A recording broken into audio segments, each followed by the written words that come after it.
Now let's take a look at another common concave object, a coffee cup. Because you've already got a more thorough description of all of the values you're likely to find on a concave object, in this section, we'll focus on some notable differences between the coffee cup and the bowl we just worked with. I'm sure you've noticed that in this course we've been slowly increasing the complexity of your drawing subjects. This coffee cup contains all of the complexity of the bowl we just looked at, but also has the additional complexity of the handle. Let's start by focusing on the line of termination on the vessel section of the coffee cup.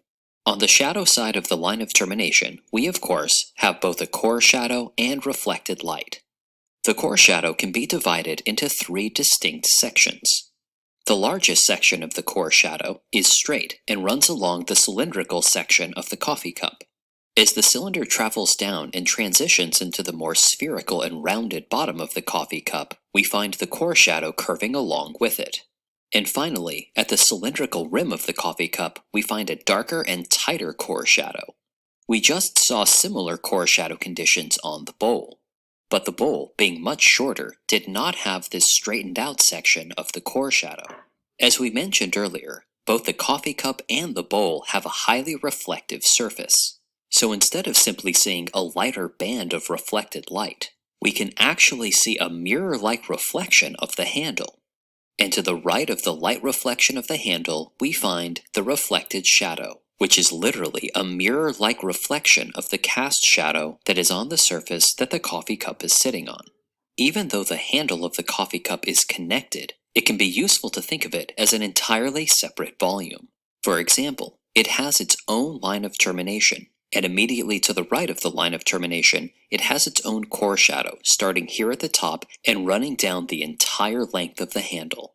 We can find yet another core shadow inside the cylindrical rim of the coffee cup on the left. Now let's shift our focus to the cast shadows.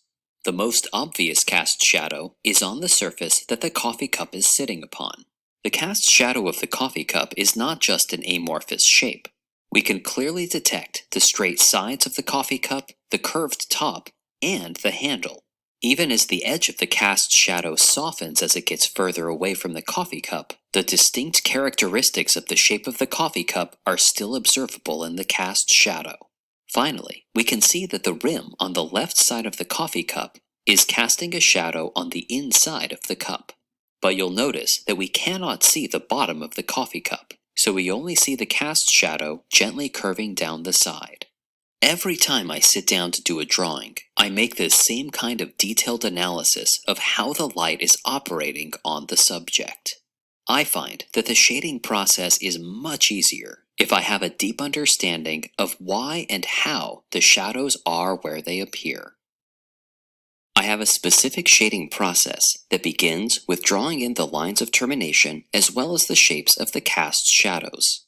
I then begin adding value to each of the light and shadow conditions, and I'm always aware of which light or shadow condition I'm working with. When I shade, I make sure that I understand the logic behind which parts of the object are lit, how much they are lit, and which parts are left in shadow.